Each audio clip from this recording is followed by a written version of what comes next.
This is the new Hennessey Blackbird, and it's America's Koenigsegg, but there's a problem. While all the other manufacturers are building cars with more power, more grip and more technology, Hennessey has gone the other way. On paper, this car seems like a downgrade, but in this video, I'm going to explain why I don't think that's actually the case. I'm Matt Watson, and you're watching Car Wow.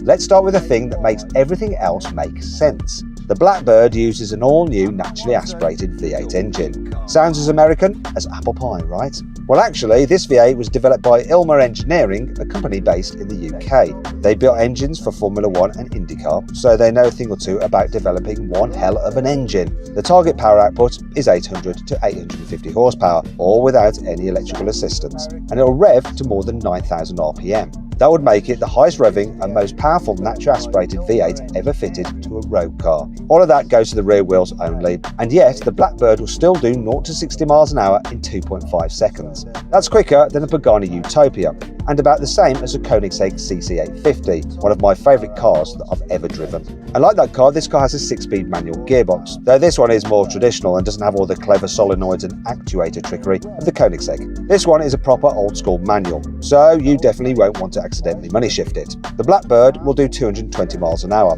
which is faster than all these competitors.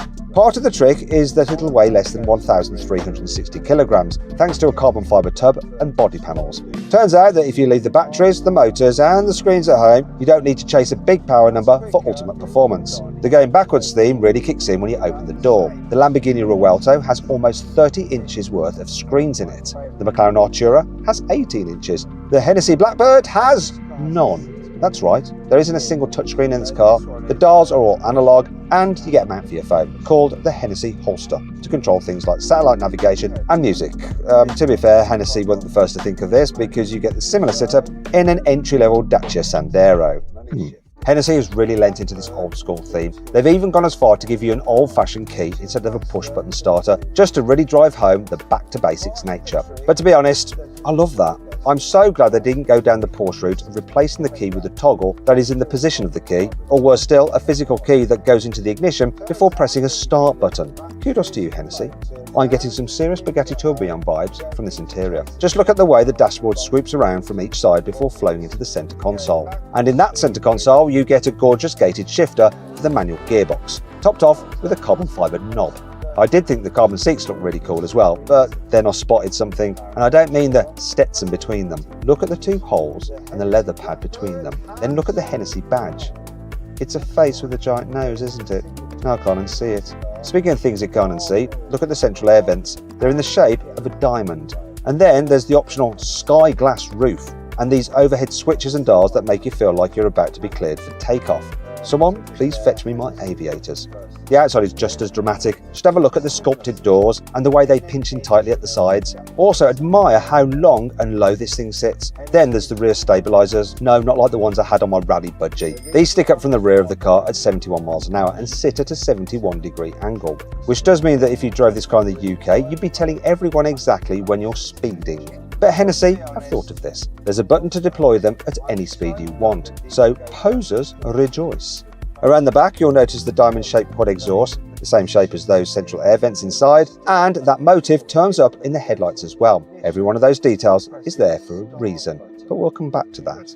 Now, I want to explain why this isn't a downgrade, because yes, Hennessey has taken stuff out of the car, but this isn't a cheaper, lesser version of what they've already built. Because this car is designed to do a completely different job. I've driven a Hennessey Venom F5, and that car is totally bonkers. It's really exciting, but it's loud, it's intense, and it's raw, like a race car for the road. I needed a little sit down after driving it. The Blackbird is different though. It's built to be able to cover 800 miles in a day in comfort, which is why it has enough luggage space for 2 suitcases, big windows to give you a good view out, and more interior space than the Venom F5. It also has 4 cup holders between 2 seats, and you just know they'll be big enough for one of those big gulp sodas you get in the States. It's got inboard adaptive suspension as well to make sure you feel connected to the road while also being comfortable on those long drives. So where the Venom F5 is designed for thrills when you're right on the limit, the Blackbird is tuned to be more enjoyable on the road. And that's exactly why I called it America's Koenigsegg at the start of this video. Hennessey built its reputation taking cars that already existed and making them more extreme. The Venom F5 was its first from the ground up built car, but this Blackbird takes it a step further. all new engine, carbon fibre tub, and every single decision made around the person driving it. That's the Koenigsegg playbook, a small independent outfit building in small numbers, making some of the most desirable cars in the world. But there's just one small problem. It'll cost $2.5 million before taxes. That's near as makes no difference to £2 million, and deliveries don't start until 2029 after production of the Venom F5 finishes. And finally, only 71 Blackbirds will ever be made. And that number isn't an accident, because this car is named after the Lockheed SR-71 Blackbird, the long-range spy plane used by the US Air Force from the late 1960s until 1998. Suddenly then, it all makes sense. Those pinched doors mimic the jet's tightly pinched sides. That long low stance comes from the plane as well. The rear stabilisers deploy at 71 miles an hour and sit at 71 degrees in reference to the SR-71. That sky glass roof, inspired by the canopy of the SR-71. And those diamond-shaped exhausts aren't just a shape, they look like the thrusters on the Bell X-1 rocket plane, the one Chuck Yeager used to break the sound barrier way back in 1947.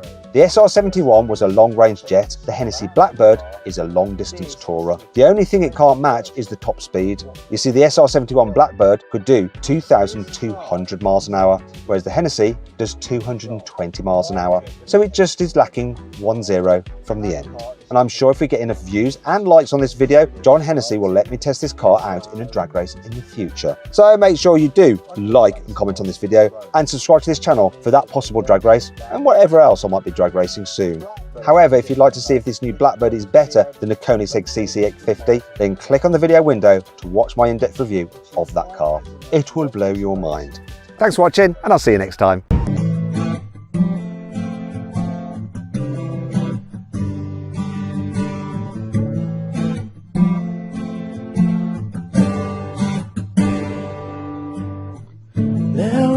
First sight, I never believed.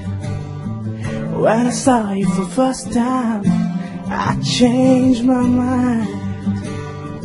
Your eyes and your smile are a fantasy I need.